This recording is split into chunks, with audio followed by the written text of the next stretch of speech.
Impossible, impossible. जो व्यक्ति किसी के अंडर में काम करता है, हमें पता है ना, जो हमारे से जो जूनियर है, जब हम उनको काम बताते हैं तो जब तक वो काम नहीं होता है, या किसी केस में जाना होता है, या किसी के यहाँ जाना होता है, तो जब तक वो काम होता रही है तब तक हम उनको फोन कर करके परेशान कर देते हैं। या जब हमारे पास कोई केस आता है तो हम पुलिस वालों को खुद फोन कर करके परेशान कर देते हैं कि आपने उस केस की देख रेख की, उस केस के बारे में पढ़ाई की, ये किया वो किया। तो जो व्यक्ति किसी के अंडर में काम करेगा, और यहाँ पे हमने सुना कि वो किसी परचून की दुकान में, जो राशन पानी की दुकान थी, उसमें काम करता था। तो यहाँ पे वो दुकानें 9 बजे खुल जाती हैं। अगर वो 10 बजे भी अगर वो दुकान में जाता है तो रात को 11 बजे तक दुकानें खुली हुई रहती हैं। तो 10 बजे से और 11 बजे के बीच में आप बताइए कि इस बीच में क्या वो दुकान वाले इसको फ्री की सैलरी देंगे कि आप पबजी खेलो, आप कॉल पे रहो, और हम आपको सैलरी देंगे। और मैंने सुना है कि जब ये कभी फोन पे लगा भी रहता था, इसमें हेडफोन वगैरह लगा रखे होते थे, तो वहां के मालिक इसको डांटते भी थे। तो ये हमें कहाँ से पता चला? जहां इसने सीमा को 2 महीने छुपा के रखा हुआ था, उन्हीं मकान मालिकों ने बोला है कि सीमा इतनी मतलब वो थी कि मतलब इन लोगों में झगड़ा भी बहुत सारा होता हुआ था। बोला एक बार कि सीमा स्मोक भी करती है, तो स्मोक करने के लिए जब उसने मना किया तो उनके घर में झगड़ा भी हुआ है। और जब एक बात और आपको बताती चलूं, शायद आपको पता भी होगा, जब ये काठमांडू में थे तो अभी जहाँ जिस होटल में रहे थे, उस होटल के मालिक ने बताया था कि सीमा ने जाते ही पहले वहां पूछा था कि यहाँ कोई पब वगैरह भी है। तो आप मतलब मैं बोल रही हूँ, जनता को समझ में क्यों नहीं आ रहा है? जब वो वहां पे जाके पब ढूंढती है, और फिर सारे दिन भर वो इधर उधर रहना, कमरे में रह के रील्स बनाना, ये करना वो करना, ठीक है वो उनका अपना वो है, रील्स बनाए, कोई वो नहीं है। बट वहां पे जाके भी उसने उसको उस मालिक को पूछा कि हाँ पब वगैरह है, तो उसने मना किया कि नहीं, आप वहां से आए हुए हैं, अगर आप पब जाओगे तो आपका पैसा ज्यादा वेस्ट होगा, आपका पैसा ज्यादा लिया जाएगा यहाँ पे, तो आप मत जाइए। तो तब शायद इसने तब नहीं गई। और यहाँ पे भी आके जो उसके हाथों में बहुत सारे निशान हैं, वो बोल रही है कि ये बीड़ी पीता था, और उसके लिए वो उसने उसके लिए नहीं किए, वो उसने बोला कि मेरे को बीड़ी चाहिए, मेरे को बीड़ी के बंडल आप लाके दो। उसने अपने आप को तब जागा है। तो वो निशान जो है वो उसके इसलिए है क्योंकि वो कहती कि मैंने सचिन के लिए नस काटी, ये काटी। सचिन में ऐसा है क्या? बेचारा मजदूर आदमी है, उसके लिए तो नस काटेगी। जहां तेरे को तो जहां वहां पे बोल रहे हैं कि आपको पाकिस्तान में बोल रहे हैं कि वन नाइट का 10,000 लेती थी, तो यहाँ पे आके वो इंडिया के लोगों से भीख मांग रही है। एक गूगल पे नंबर डाल रखा है, जो सो कॉल उनके आजकल भ्राताश्री बने हुए हैं। भ्राताश्री है क्या है? जो कि उस टाइम पे राखी बंधवाते हैं जिस टाइम पे हम लोग सोच भी नहीं सकते हैं, जो अपशगुन माना जाता है हमारे में। उस टाइम पे राखी बांधते हैं, और उस टाइम पे राखी बांधने के बाद वो एक नंबर जारी कर देते हैं कि भाई पूरे सारे के सारे लोग इनको भीख दो। अगर इसको वहां पे खाने के लाले पड़ रहे थे, वहां पे इसको खाना पीना नहीं मिल रहा था, तो यहाँ पे आके हिंदुस्तानियों से क्यों भीख मांग रही है? यहाँ पे आके क्यों वो भीख खा रही है? दूसरी बात, मैंने किसी चैनल में सुना था कि किसी ने बोला था कि वो दुबई का है वो नंबर। बट नहीं, यहाँ क्लियर कर दूं क्योंकि मैं ये बोलना जरूर चाहती थी, वो इंडिया का ही है। जो गूगल पे नंबर है वो दुबई वुबई का कहीं का नहीं है, वो यहीं का ही है, इंडिया का ही है। क्योंकि इंडिया के लोगों से पैसे कलेक्ट किए जा रहे हैं, और उन पैसों में भी बहुत बड़ी विडंबना ये आ रही है कि वो पैसे भी 3 लोगों में डिवाइड हो रहे हैं। क्योंकि करता धरता एपी सिंह जी है, अकाउंट जो है वो सचिन का है, और नाम से मिल रहे हैं वो सीमा के। तो थोड़ा सा वहां घपला भी हो रहा है जी। जी। अच्छा, आपने एक और चीज भी शायद नोट की हो कि मीडिया पे भी ये चीज देखने को मिली थी कि जेड लिखा हुआ है सीमा ने अपने बॉडी पार्ट के ऊपर, और सचिन के नाम में तो जेड कहीं से भी नहीं आता। तो हो सकता है कि ये जस्ट जिस तरह से है कि आपको भी लग रहा है, बाकी हम पाकिस्तानियों को भी लग रहा है, और खास तौर पे जो इन चीजों के बारे में हाव नाव रखते हैं और जिनको पता है कि लोग किस तरह से स्कैम करते होते हैं किसी के साथ खेल कर या इमोशंस के साथ खेल कर, जो कि अभी सीमा कर रही है। तो ये जेड का नाम जो कि पहले भी बताया गया था कि जहीर हो सकता है, जो कि इसका कजन था जिसके साथ इसका रिश्ता हुआ पड़ा था पहले, वो भी हो सकता है, और भी काफी सारे लोग हैं। और मैं आपको बताना चाहूंगी वो जहीर ही है।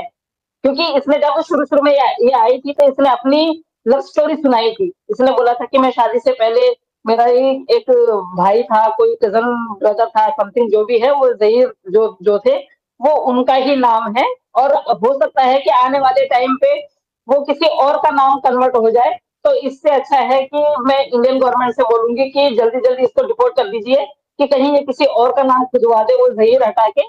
तो वो ज़हीर ही है, वो वही का ही है, उसका वो पहला जो है आशिक है, वो वही है। जी। जी, तो ये ओवरऑल स्टोरी देखने के बाद आप हिंदुस्तान की ऑडियंस को या पाकिस्तानी लोगों को क्या मैसेज देना चाहेंगी?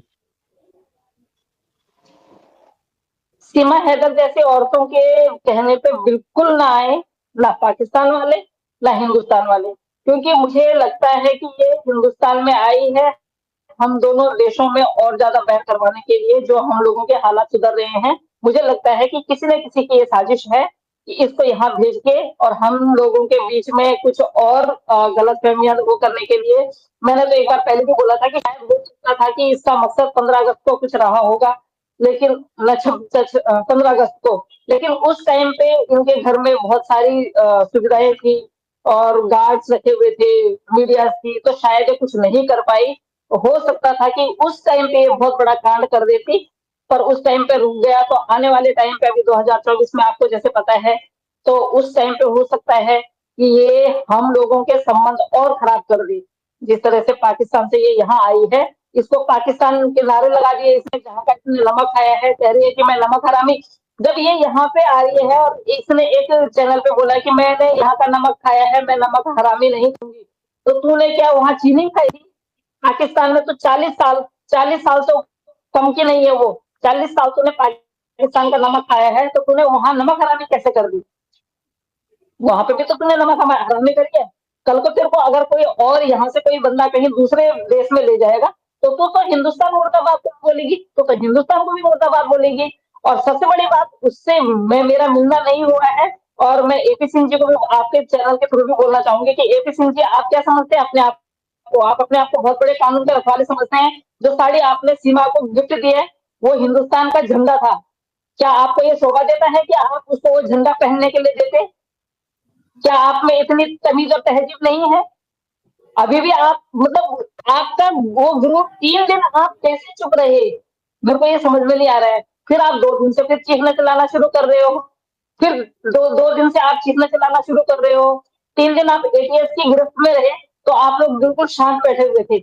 अब फिर आपका वही चीखना चिल्लाना। लेकिन नहीं, मेरे को लगता है, और मैं तो ये चाहती हूँ, इंडियन गवर्नमेंट से ये चाहती हूँ कि अगर सीमा को डिपोर्ट करते हैं, तो सीमा के साथ साथ में एपी सिंह जी को भी डिपोर्ट कर दीजिए, ताकि उनको पता चले कि जब सीमा यहाँ पे आके सीमा सीमा ने कितना वो किया, तो वहां पे जाके आप लोग उनको टॉर्चर करें। मैं तो ये चाहती हूँ। जी, बिल्कुल। और मैंने तो यही नोट किया है कि ये नारेबाज़ी और इस तरह की चीज़ें सिर्फ़ इस वजह से कराई जा रही हैं कि पाकिस्तान ये वापस जा ही ना सके। एपी सिंह इस केस को इस तरह से लेके चले कि देखो अब इसने इतना इतना कुछ कर दिया है, पाकिस्तान के बारे में बुरा-भला कह दिया हुआ है, तो अब तो ये वापस नहीं जा सकती, जाएगी तो इसको जेल हो जाएगी, जो कि इसको वैसे भी होनी है। ह्यूमन ट्रैफिकिंग एक्ट भी इसके ऊपर लग रहा है, और भी काफ़ी सारे केसेज़ हैं जो इसके ऊपर बन रहे हैं। पाकिस्तान के बारे में इसने बुरा-भला कहा है, उसके ऊपर भी लग रहे हैं। और अब आपने भी नोट किया है कि जैसे पहले होता था ना कि अवाम को जिस तरफ लगाओगे वो उसी तरफ लग जाएँगे, चाहे गवर्नमेंट हो, चाहे न्यूज़ चैनल्स हों। लेकिन अब ऐसा नहीं है, अब सोशल मीडिया का दौर है, हर कोई किसी दूसरे बंदे को जानता है। आपका जैसे एक क्लिक के ऊपर मेरा आपके साथ राब्ता जैसे हो सकता है। तो अवाम जानती है, काफ़ी सारे अच्छे-अच्छे ग्रुप्स बन चुके हैं फेसबुक पे और इसी तरह से लोगों के, जिसमें सिर्फ़ प्यार बाँटा जा रहा है। हिंदुस्तानी साइड से भी, पाकिस्तानी साइड से भी। पहले आपने क्रिकेट में नोट किया होगा कि लोग लड़ते थे, जो क्रिकेटर होते थे आपस में एक-दूसरे को गालियाँ देते थे। लेकिन अब जो है प्यार बाँटा जा रहा है। एक हिंदुस्तान के क्रिकेटर हैं जिनको हमारे शाहीन शाह अफरीदी ने जो है एक गिफ्ट दिया, उनके यहाँ एक बच्चे की पैदाइश हुई थी तो उसके ऊपर। तो अब इसी तरह से प्यार बाँटा जा रहा है, खेल को खेल के तौर पे लिया जा रहा है और उसमें भी प्यार मैक्सिमम बाँटा जा रहा है। तो अब चीज़ें क्योंकि कन्वर्ट हो रही थी पूरी तरह से, और मुझे तो ऐसा लगता था कि इन फ्यूचर अगले 10 सालों में शायद हमारे बॉर्डर के जो आपस के ताल्लुकात हैं, हम आ जा नहीं सकते, ये चीज़ें भी थोड़ी आसान हो जाएँ। तो इसी दौरान हमें ये चीज़ देखने को मिल गई है। पहले भी जब-जब कोई अच्छी चीज़ हुई है, जैसा कि बसें चला करती थी या ट्रेन चलती थी, उन चीज़ों को ख़त्म करने की वजह भी एक बहुत बड़ी साज़िश ही हमेशा नज़र आती रही है कि कुछ ना कुछ बड़ा हमेशा होता रहा है पाकिस्तान और हिंदुस्तान के दरमियान में। तो अभी भी शायद ये बड़ा करने की ही कुछ ना कुछ कोशिश की जा रही थी कि कोई बड़ी टेंशन क्रिएट की जाए, जिसके बाद दोबारा से लड़ाइयाँ पड़ जाएं, वो चीज चलती रहे जो कि पहले 75 सालों से 76 सालों से चलती हुई आ रही है। तो यही चीज बस बिल्कुल मेरे हिसाब से और मेरे माइंड में तो यही चल रहा है कि ऐसा ही है। एग्जैक्टली आपके माइंड में नहीं, ये सभी के माइंड में यही चल रहा है। अगर एटीएस ने उनको दोबारा पूछ जांच के लिए बुलाया है वहां, तो एक कोई नहीं, वो सीमा हैदर कोई ही नहीं, वो उन सारे लोगों को पकड़ना चाहते हैं जो 700 एसएमएस जो हैं वो किस किस के हैं, किस किस ने भेजे हैं, कहाँ कहाँ से आए हैं, कौन कौन इन्वॉल्व है। जब ये बहुत सारे लोग बोल रहे हैं कि ये मिर्ची क्लब की जो डांसर थी, ये थी वो थी, तो मुझे तो ये लगता है कि ये वहां से इसको वहां पूरा ट्रेन किया गया है। जिस तरह की ये इसका एक्सेंट है हिंदी बोलने में, आपको आप लोग जैसे बोल रहे हैं तो आपकी लैंग्वेज में थोड़ा सा एक्सेंट अलग आ रहा है, इसका तो हमसे भी बहुत बेटर आ रहा है। जो यूपी की भाषा कितनी टफ है, हमें नहीं आती है, और ये यूपी की भाषा तक को वो कर रही है, तो इसको सब कुछ सिखाया गया है। और जिस तरह से अभी ये भी निकल के आ रहा है कि सचिन के फादर एपी सिंह के घर में माली थे, तो हो सकता है कि वहां से भी कुछ ऐसा हुआ हो कि उन्होंने सोचा होगा कि ये लोग थोड़ा सा वैसे हैं, और एपी सिंह जी उनको यहाँ बुला के उसके बाद उनके घर में रख के उनके नाम से रख के, जो भी है वो आप लोगों के सामने तो खुलासा हो ही रहा है कि उन लोगों में कैसा कैसा षड्यंत्र चल रहा है और उन लोगों को किस तरह से देखा जा रहा है। मतलब कल एक पहली बार किसी पत्रकार ने किसी महिला ने उनसे पूछा कि सर आपको तो बोला जा रहा है कि आपका बच्चा है उसके पेट में, तो तब उन्होंने सही जवाब क्यों नहीं दिया। तब एपी सिंह जी ने जवाब क्यों नहीं दिया कि अब मेरी वो बहन है। कभी वो अपनी बहन को घी से तुलना करते हैं, कभी वो अपनी बहन को मुर्गे से तुलना करते हैं कि उनको मुर्गा वो चिकन है उसको ऐसे खाइए, वो घी है उसको जिसमें लगा के, मतलब वो एक अपनी बहन की तौहीन कर रहे हैं। तौहीन का मतलब क्या है, घी का डिब्बा अगर हमने बीच में रख लिया, हम लोगों ने जितने पकवान बना रखे हैं, मैंने रोटी के साथ खाया, आपने दाल के साथ खाया, किसी ने खिचड़ी के साथ खाया, तो इट मीन्स कि वो उसको वो बांट रहे हैं कि अभी वो सचिन के साथ में है तो वो सचिन की है, कल को अगर मेरे गले पड़ जाती है तो मेरी है, कल को मैं फिर भगा दूंगा उसको तो दूसरे की हो जाएगी। तो बहुत सारे लोगों की कयासें ये हो रही है कि हो सकता है कि जब ये सीमा अपना मुंह खोलेगी तो हो सकता है कि एपी सिंह जी फंसे और एपी सिंह जी उसको दर बदर की ठोकरें खाने के लिए छोड़ दें। और एपी सिंह जी मेरे को लगता है कि करेंगे ऐसा।